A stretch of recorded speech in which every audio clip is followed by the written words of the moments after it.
This episode of Juice Guru Radio is brought to you by Try Best, making healthy living easy. Welcome to Juice Guru Radio. Discover what the magic and power of juicing can do for you. And now, your host, best-selling author of The Complete Idiot's Guide to Juice Fasting, Steve Prusak. And welcome to the show. I'm Steve Prusak. Can't be more excited. We've got Robert Moss. He's a dream teacher on a path for which really there's been no career track before in our culture. You're going to hear all about that. He's the creator of Active Dreaming, an original synthesis of dream work and shamanism. You're going to hear all about that and more. So get a tea, some water, some juice, and we'll be back right after this with Robert Moss. Did you know you can make a great living in the hottest new business trend today? The Juice Guru Certification Program is the world's first online course to give you the knowledge and marketing skills to excel as a juicing coach and start making money in no time. Find out more at juicecoachtraining.com. Juice Guru Radio. Well, I couldn't be more excited. His new book, Mysterious Realities, A Dream Traveler's Tale from the Imaginal Realm. It's Robert Moss. He's here on the show from Australia, survived 3 near-death experiences in childhood, leads popular seminars all over the world, and teaches all about active dreaming. We're going to hear more about that. He's a renowned teacher and more, over 12 books on dreaming, shamanism, and imagination. Let's welcome to the show right now, Robert Moss. Always good to be dreaming with you, Steve. Thank you for keeping the dream alive, Robert. Well, the dream is real. It's one of the things we need to realize. I mean, all of life might be a waking dream when we've got our eyes open if we pay attention. It might be more malleable than we otherwise recognize. The magic is bursting all around us. One of the things I do and I teach people to do, Steve, is to look for the signs and symbols and synchronicities in the world around you. In my native Australia, the Aborigines talk about living in the speaking land, which means the river is speaking, the mountain is speaking. In our modern wired universe, email is speaking, Facebook pop-ups are speaking, and the kids chalk drawing on the street is speaking. So a lot of this for me is about walking this world with all your senses of quiver, looking for signs and symbols around you. The sleeping life, the waking dream. What is it about our dreams that we can learn? How do we know what's a real dream, and why is it that some people even forget their dreams? Well, lots of us are suffering a dream drought. It's worse than forgetting.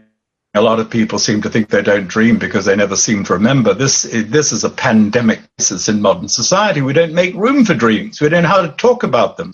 We don't understand that there's guidance and energy available for you in the dream world, which you can bring through. So one of the gifts of our night dreams, our spontaneous sleep dreams that we may not have asked for and may not like, is this. And most traditional cultures have understood this across most of our evolution on the planet, Steve. They've understood that in dreams you might get in touch with a source that is a lot wiser than your everyday mind. Call it God, goddess, nature, ancestors, nature, whatever. It's a source that's wiser than you normally are, and it might be showing you things you need to see. That source might be holding up a mirror to your current everyday attitudes and behaviors that can be shocking or humorous and give you some course correction. Secondly, most cultures throughout most of human history have understood, as I do, that in dreaming we are time travelers. We travel to past times, we travel to parallel times, we travel into the future. When it comes to the future, you know what? Dreams give us glimpses of things that lie ahead. They rehearse us the challenges and opportunities that lie ahead. Pay attention and you can make better choices. You can avoid that unwanted disaster. You might save your relationship or your health if you pay attention to that. And thirdly, mentioning health.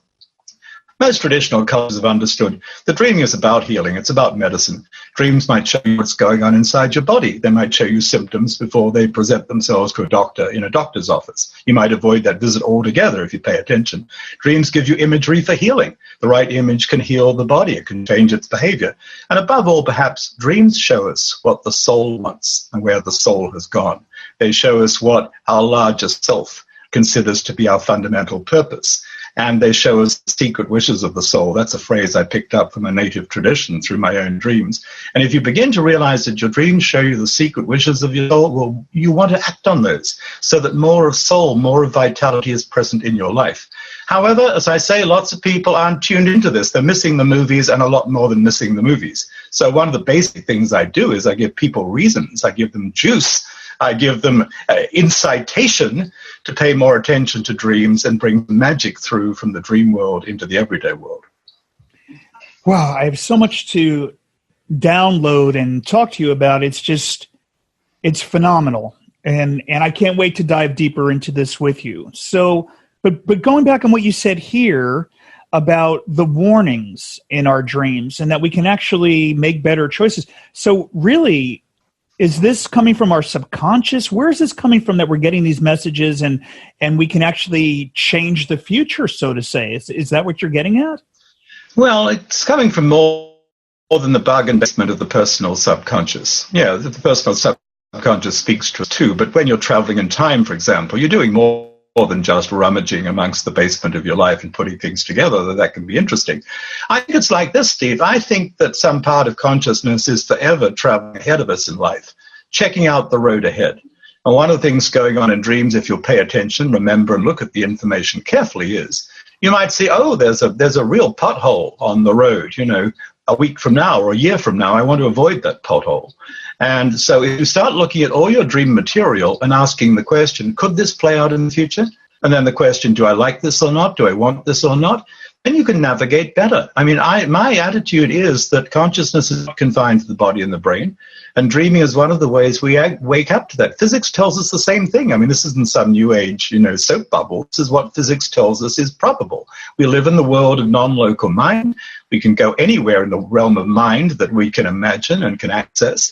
And one of the ways we access the possible future is in our dreams. My dreams have kept me alive on the road of this world. I wouldn't be talking to you if I'd not, to my certain knowledge, avoided appointments with death on the road, fatal traffic accidents, car accidents 3 times, because I read the information and applied it and avoided those dates with death on the road. I mean, that's pretty serious stuff. This can keep you alive. It can also deal with much more manageable small situations like getting to the right place on time, fixing your relationship, avoiding the development of that symptom in your body that you'd really rather not have to go to a hospital with. So these are some of the things that are accessible to us through dreaming. So you have here Sigmund Freud called dreams the royal road to the unconscious. I know you have another take on that, if you can expand on that. What have you come up with? Well, I'm a Paleolithic psychologist, Steve. I mean, I'm a Stone Age soul doctor, and I understand, as our distant ancestors did, that dreaming is traveling. Yeah, there are different kinds of dreams, big dreams, little dreams. But in interesting dreams, we're often traveling. We're traveling beyond the fields we know. We're traveling into the future. We're traveling across time. We're traveling to other worlds. We're traveling to worlds where healing and initiation is possible. We're traveling to worlds where the dead are alive, and in this way we get to know what happens after death firsthand. So my new book, Mysterious Realities, is a collection of stories that are travelogues. They're stories of travels, and many of the travels take us into these realms that are accessible actually to anyone according to your courage and imagination once you start tapping into what dreaming can be. Because one of the beautiful things about this, Steve, is we all have some degree of access to all of this. It's not for some esoteric group in funny clothes off in a corner. We all dream. If you say you don't dream, you just say you don't remember. And if you haven't remembered for a while, there are ways of getting it started again. And once you start dreaming and remembering your dreams and looking at what is possible, you can learn to do some very cool things. For example, you've dreamed of being in a special place beyond the ordinary place. You can learn to go back into that dream. You can travel consciously. In workshops, we use shamanic drumming. At home, I might just flick an inner switch. And you can travel through the gateway of a dream you remember into the space you are in, and that can be amazing. You can talk to someone who is alive on the other side of death. You can talk to a spiritual teacher who appears to you in that space. You can have an adventure in the multidimensional universe. You can go to Tahiti and not pay for the plane ticket. I mean, all sorts of things are possible here. You've talked about the idea that dreaming can be an alternate reality or a parallel reality too. Isn't that right? Well, a lot of my stories and a lot of my advanced work actually is focused on exploring parallel worlds. And once again, this isn't some New Age superstition. Physics tells us in the many worlds hypothesis that it's more likely than not that you and I are living right now, and everybody else, in one of infinite parallel universes. The world is constantly splitting. So in a parallel universe close to you and me, we're not doing the show right now. In another parallel universe, you never had a show. You never became Juice Guru. In another parallel world, I never became a dream teacher. I did something else. Well, what's the use of thinking about that? One of the very interesting uses of thinking about that is you can learn to consciously explore what you're doing in your parallel lives. And that can be give you a sense of closure. You no longer perhaps need to regret having broken up with that person because it's going on somewhere else, and maybe it did or did not work out better than your present life. You can also learn to do something which is phenomenally interesting, Steve. If you're living a parallel life, and let's say, for example, you became an artist, a successful artist, you mastered the media beyond what you've done in this life, and you've always slightly regretted not doing more with art, you might find that if you can tune into, connect with the parallel self who is that accomplished artist, you can bring some tricks, some gifts, some methods from that person into your present life. You can talk to each other even, sit down and talk to each other and make a deal that you'll support each other in different ways. This is the kind of cutting-edge stuff that I teach as a teacher of these things. And in Mysterious Realities, I write about what it's like without commentary, without much commentary. There are sort of Twilight Zone type introductions to the stories and without how-to methods. But I basically take people into the places where they can be enlivened by understanding that all of this is available. You're living a parallel life right now, maybe many of them. Do you want to know more about it? Well, here's what it might be like to tap consciously into that parallel existence and bring some knowledge, some gifts, some lessons from back into your present life. This is a path of magic, Steve. It's a path of real magic. In my lexicon, real magic is what happens when we bring gifts from one reality, from one world into another world. We do that as dreamers. When we tap into the dream worlds, which are vaster geography than ordinary life, we bring a gift, some healing, some guidance, some creativity from that deeper reality into the ordinary reality. That is practical magic. So here we go about our everyday waking life, or maybe this is a dream, Robert. I'm not sure. Maybe I'm dreaming this interview. No, but we go about our everyday life, and every night we go to sleep and we have this opportunity. We have this experience. And how many of us are just going to sleep and it's kind of like autopilot? We're not even realizing the benefit that dream could bring us. Well, a guy came to one of my workshops years ago, and I always ask people to say, why are you here? What's your intention? How did you come here? And he said, I'm here because I realize I've been missing the movies for most of my life. So you're missing the movies if you're not tuned into your dreams, because there's great entertainment value in dreams in addition to all else. The Aborigines in the Western Desert of my native Australia will say when they listen to a dream story while the billy is boiling the tea, the water for the tea in the morning, they hear a dream report and they might just say, good story, that one. Or story sweet as tea, meaning this is great entertainment, don't miss it. But you're missing all sorts of other things. You're missing the voice of conscience, because dreams will remind you of orders of value beyond the ordinary ones. They'll hold up a magic mirror to your everyday actions and behaviors, which can be embarrassing and can be, again, a source of course correction. So there's all this waiting for us, and it's not just about what happens with your eyes closed or when you're in a state of sleep. When you're in bed, for example, you're sleeping, you are dreaming. But there are those in-between states. The $5 word for those in-between states is the state of hypnagogia. You're not awake, you're not asleep, you're drifting somewhere in between. Everybody knows that. Some people miss that state because they just say, why am I not asleep? I've got to get up in the morning and go to work. And they miss the fact that in that liminal, fluid, flowing state of in-between consciousness, really good things can happen. Creative connections can be made. You're naturally psychic and intuitive beyond the ordinary. You can hear the voice of inner teachers. You can embark on lucid dreaming. As images rise and fall, you stay with one of them, that in-between state, and you're embarked on a full-blown lucid dream adventure. So in the night, there's the gift of the sleep dream. Whether you asked for it or not, you might have incubated a dream on a certain theme, or it might just come to you.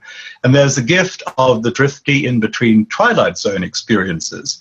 And many of my best stories come from that in-between state. I'm not asleep, I'm not awake, I'm in between, and interesting things happen. And finally, for now, as we said earlier, it's about dreaming wide awake. You and I are dreaming right now. I think we're in physical bodies, so we probably don't want to overturn the computers or go and jump off the roof of a building, so there's some physical limitations. But I think we're dreaming right now in the sense that we are engaged in what can be a far more creative kind of connection with reality than many of us realize. Let's look while we're wide awake and conscious for those signs and symbols in the world around us. And let's look at the possibility of shape-shifting the reality we inhabit a bit. Let's see if we can stretch the limits of possibility a bit. Let's see if the force of our intention can make things generate in a slightly different way. That's dreaming too. Well, there's a liberation in what you say. It's a letting go of the past and the future and being in the moment more than ever. And we can actually play. You and I are actually playing right now. Well, I don't do anything except in a spirit of play. If I can avoid it. It feels like work in the boring sense. I don't want to do it, Steve. I wouldn't be talking to you if I didn't consider it a creative play. And you're a creative guy. I like talking to you, so I'm happy to do the interview. But my attitude towards life is I'm on holiday every day, because if you do what you love, you are actually on holiday, right? And if it feels like work in the boring sense, well, forget it. I'm all about helping people to find the work, great big capital W, which you do for its own sake because you love it and you give your best for it. You find the field you want to play in, you give to it everything you can, and that makes life different. I mean, my rule of life is find what you love and do it and let the universe support you. I mean, I think that's the way we want to approach life. And we can get away with it if we're willing to use some courage and imagination. Well, I love that about you, because you've really created your own universe here, because this isn't something that a lot of people are talking about. And I never understood why. It seems like this is something that should be thoroughly researched, but you've created a whole area here with dream research and active dreaming and all this. And where does it go from here? And why isn't it getting out? Why aren't more people realizing, wow, Robert is onto something big here, and we should really tune into this? Well, I think it is getting out. I mean, I love the fact that I'd be able to work in a grassroots way, one small group, another small group, this, that, the other. Some pretty good books, which are not selling millions of copies, but people are reading them. They're in 21 languages. My methods are being taught in at least 21 countries. I'm personally teaching them all over Europe as well, all over North America, with wildly excited and happy groups, because people understand this is about soul and it's about survival. I think, in fact, a lot of people are hungry for this. They don't yet know that it's available. They don't yet have a way of sharing their dreams and personal stories, which is rewarding and enables them to receive feedback in the right way and guides them to action. I invented a process for doing that. It's called the Lightning Dream Work Game. It's 4 steps. You tell me a dream, I'll ask you for a title, I'll ask you 3 questions. How did you feel about this? Reality check, what do you recognize from this in your life, and could it happen in the future? What do you want to know? Then I will say to you, foregoing any claim to be master or interpreter of your dream, because you're the interpreter of your dream at the end of the day, then I'll say to you, this is my dream, but this is my life, I'll think about such and such. And then I'll say to you after our discussion, okay, action plan. What action will you take to honor what's come to you in the dream and in the conversation, because you want to milk creative and healing energy for life from your dreams and the conversation. Once you've learned that simple 4-step technique, it becomes irresistible. You want to bring a story to the table. You want to learn to talk to people this way. So I've invented a method that makes dreaming, sharing dreaming, socially rewarding. Our culture has lacked this. We need it. Once you realize how much fun this can be, then you're mobilized to do it. Yeah, maybe not that many people know about it yet, but it's shifting all the time. It's growing. No, and you misunderstood. I definitely was not discrediting the incredible work you've done. I'm just saying this is something that they should be teaching in every university across America. Like, I never learned about this in college. Right. Well, I wrote a book called The Secret History of Dreaming. I'm a history professor with very brief academic life that I led, but I was once actually a professor of ancient history at a very young age at the Australian National University. So I know a little bit about the writing and the teaching of history, and I know, as you do, that this is not part of what is taught in any basic course, even psychology courses. I was devastated to discover when I taught PhD students in psychology at an advanced institute in Chicago that dreaming was not part of their curriculum. They didn't even study Freud. They'd never heard of Jung. They did no dream work process. So it is amazing the extent to which academia has ignored the potency of dreaming and failed to include it in their curricula.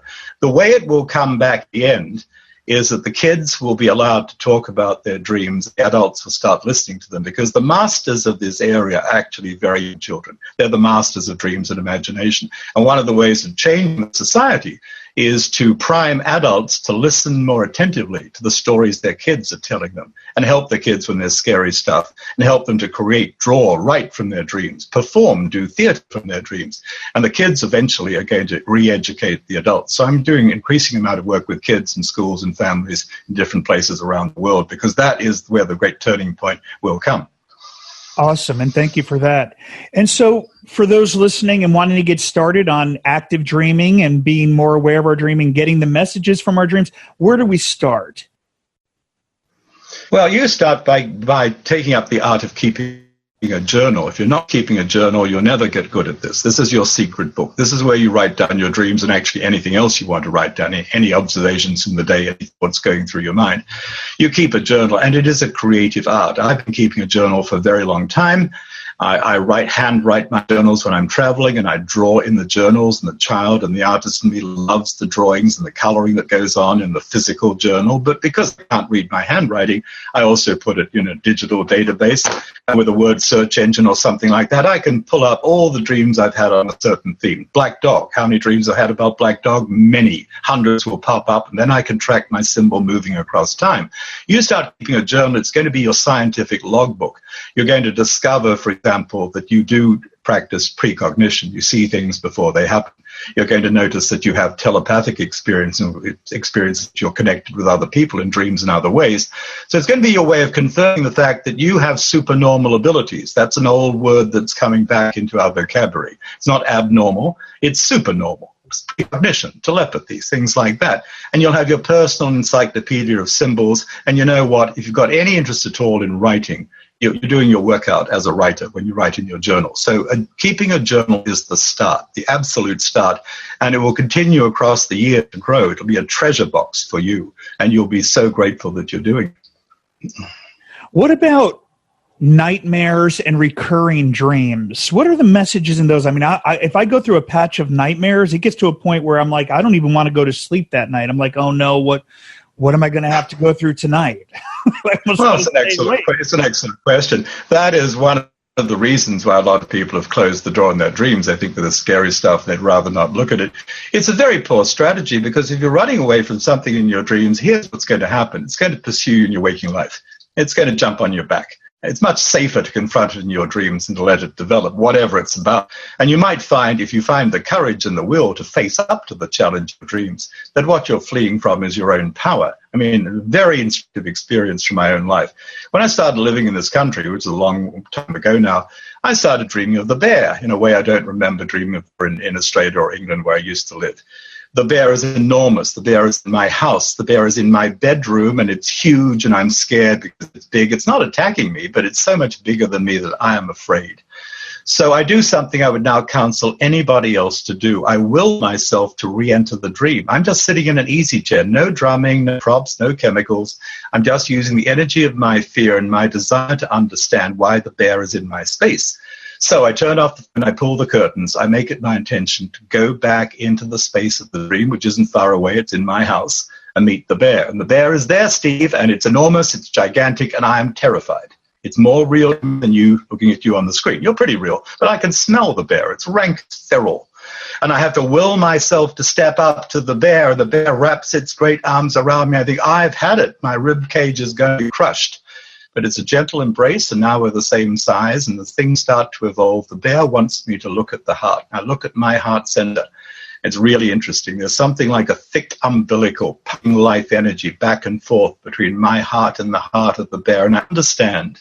I just understand. I know in that moment, the bear and I are joined at the heart, and the bear signals to me mind to mind, not in human speech, but this is my translation. Call on me, and I will show you what you need to be healed, and I will show you what can be done to heal others. The promise has been kept for 30 years. Whenever I open a live workshop, we sing a song that calls the bear as medicine protector. It's a great medicine animal of North America. We call it, you're in California, state of the bear. We call in the bear as medicine ally and protector into the group, and its promise has been kept. It is a great healing agency. So, to cut to the chase, I was scared of my own power, because the bear is part of my power. I don't call it my bear, but the bear is a medicine ally that I value greatly. But until I braved up and stepped back into the space of what was a scary dream, nightmare in the sense I didn't want to go on with it, I didn't have that power available. So a nightmare in my lexicon, one more thought about that, is not just a scary dream, it's a broken dream. You don't like it, you run away, you can't face it, you're being pursued, you escape. The antidote to nightmares is to find the way, find the moment, to find the will, to find the courage, to get back into that space and confront the challenge on its own ground and see what it is. It could be a different kind of challenge. You might be being warned of a sickness you're going to get if you don't, do something about it. You might be being warned of a road accident or something else, or a problem in a relationship. Whatever exactly is going on in a scary dream, you want to see if you can stay with it and see it through and resolve it in that space. And it couldn't do it in the original dream. One of the things I teach people is you can learn to go back consciously into the space of that dream, confront the challenge, and deal with it on its own ground. And that can change everything. It can end a whole history of nightmares, for example. My mom died when I was 4, and I could remember this recurring dream I had, probably 5 years old. It kept coming up. I was alone and abandoned, and clearly I was given an opportunity to work through the loss of my mother and abandonment by this recurring dream that kept happening night after night. And so that's why I just love the work you're doing. I've known from 5 years old how powerful this is. Did the conversations with your mom evolve? Was she playing guide and friend to you in those dreams that followed her death? Yes, and she actually came back and left her perfume on my pillow when I was a teenager. Yes, yeah. Well, one thing that I teach people is very clear to me, because I've talked to the dead all my life. I don't practice as a psychic medium, but I find it's not difficult to talk to the deceased. I guess that's partly due to my personal history of dying and coming back, as they called it in Australia when I was a kid. I know that the deceased are available to us for 3 reasons. Either they're still around, and they might stay around because they want to look out for us. They might stay around for more negative reasons. They're drunk, they're addicted, they want another fix or something. But they might stay around to look after us, and they come visiting, they come calling. That happens in dreams and in other ways. And in dreams also, because dreaming is traveling, we might find ourselves guided by them in the realms where they are at home. And from these experiences comes the enduring human conviction that consciousness survives death. I mean, religions teach about that. A religion that has no teaching about the afterlife doesn't have much of a future in this world. But where does the basic belief come from? The basic belief in a life beyond this world comes from dreams and encounters with the deceased. They come calling and we go into their realm. This is basic human material available to all of us. The number one reason, Steve, why people who've never talked about dreams start talking is because they've dreamed of someone who died, and they want initially confirmation and validation. Could that be my mother? Could that be my grandfather? Is it for real? They want somebody who sounds reliable to say, okay, this isn't just an aspect of you. This isn't just wish fulfillment. This isn't just something from your personal subconscious. This might be a transpersonal encounter with someone who's alive on the side of death. You're not going crazy. Other people have this experience, and here are the things you might want to do. For example, you might want to get back in contact with that person. If that deceased person has visited you, maybe you can have a full conversation, sit down, put out a picture of that person, put out something they like to eat or drink, initiate a conversation, and learn more of what they might have to say to you. Thank you for that. And what does it mean to live on a mythic edge and to make a deal with your personal death for a life extension? What do you mean by that? Well, you read Mysterious Realities, the new book, and you'll find it begins with a very close-up and personal, terrifying and also wildly funny encounter between this author and an embodied form of his death. I've talked for a long time in my life to Yama, who's well known to Hindus and Buddhists, and can take horrific form, but sometimes, when he's in a gentle mood, can talk like a Maharaja who's been educated at Oxford or Cambridge. So my book begins with a real story of an author negotiating a life extension. And the deal basically is, it sounds like Scheherazade from the Arabian Nights, the deal basically is the author will be allowed to go on living in this world as long as he keeps producing and writing stories that entertain his death. This is the personal myth I am living at the moment. I used to say I was living the myth of Odysseus, the wounded warrior who's healed in the realm of women and takes a long time getting home, doesn't find it easy when he gets home. Today I say to people when they ask, well, what myth are you living? I'm living Scheherazade. I understand, and this is vivid in my mind at all moments, that my death is right here at my shoulder. And what I'm required to do at this stage in my life is to keep on producing and writing stories that will entertain death. So that's an example of the mythic edge.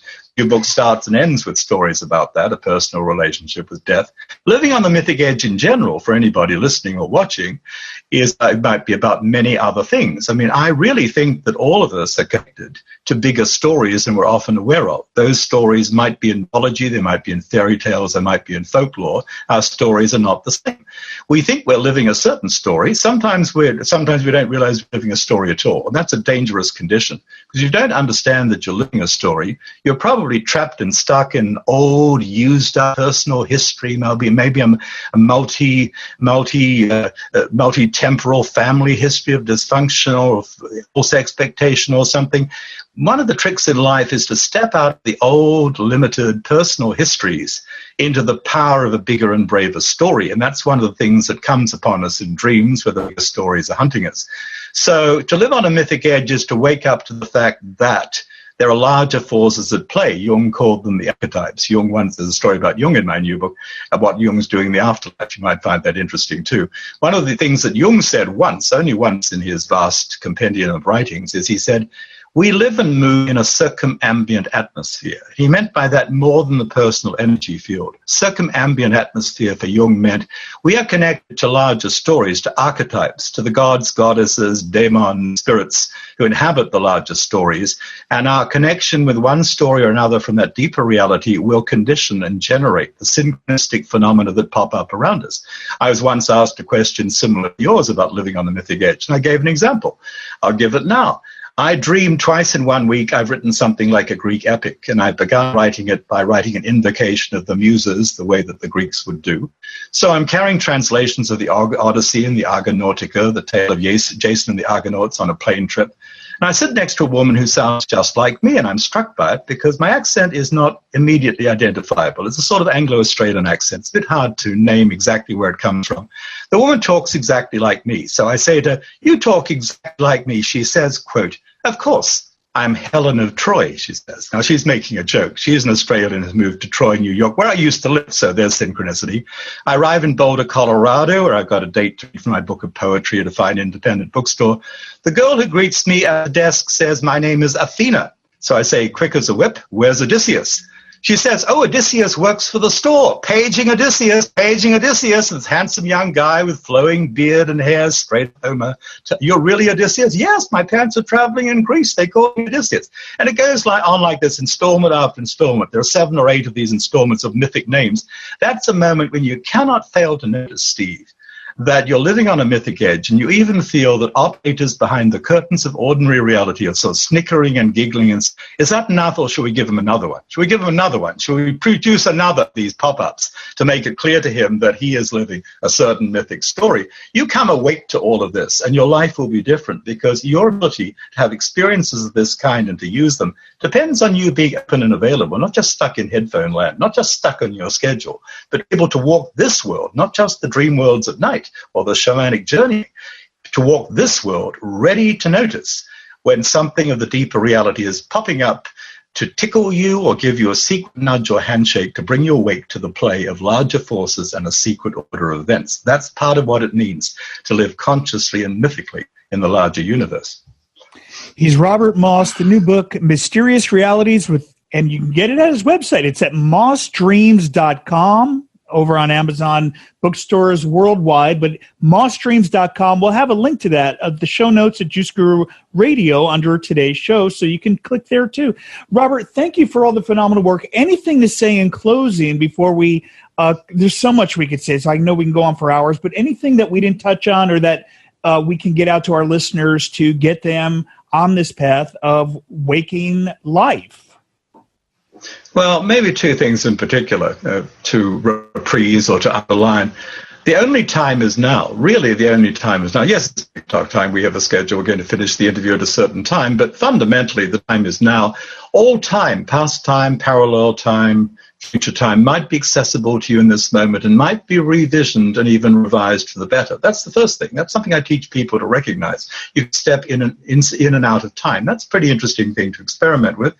The other thing is, once again, that everything changes in your life was seized by a bigger story. The Australian Aborigines say the big stories are hunting the right people to tell them.